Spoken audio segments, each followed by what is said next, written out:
มองไปมาโรงเรียนประถมของบาดโซเด้อบ่เหมือนกัน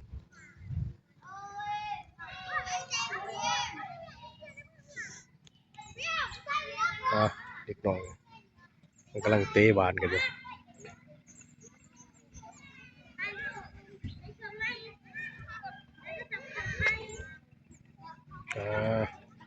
เห็นโรงเรียนประถมของบาดโซเมืองกรุงศรีดลแขวงสารวัตรเด้อพี่น้องเด้อ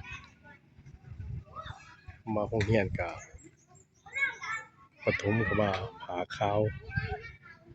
แบบบ่ยังบริสุทธิ์บ่มีหยัง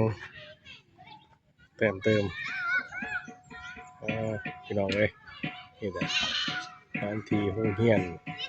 บ้านโซนั่งนำกัน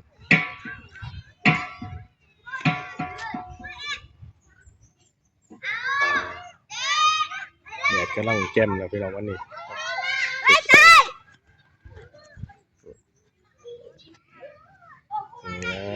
นี่คือสถานที่บ้านโซเด้อพี่น้องเรียนโซครับผม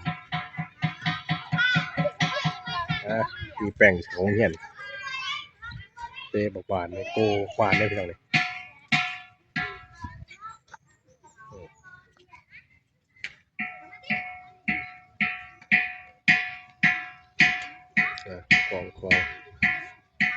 ของใหญ่เลยก็สิอยู่ประมาณป .5 นะพี่น้อง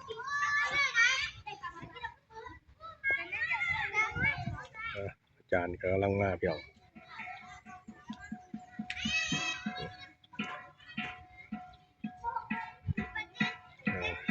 นี่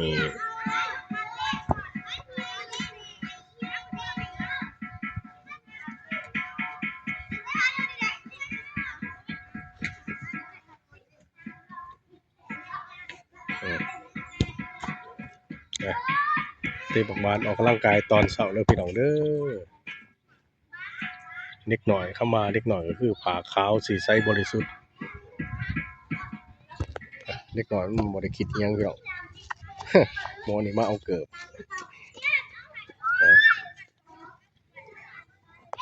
สถานที่พี่น้องเอ้ยบางคนอาจสิเคยเรียนแถวนี้บางคนอาจสิย้ายอยู่แถวนี้โอ้หมอนี่น้องบอกหวานอนาคตจะได้เป็นทีมชาติได้พี่น้องเอ้ยคลิปนี้ก็ฝากกดไลค์กดแชร์เด้อพี่น้องปองไปสำหรับคลิปนี้อุดหนุนจุดเจือเพื่อแพร่ทั้งโรงเรียนโซ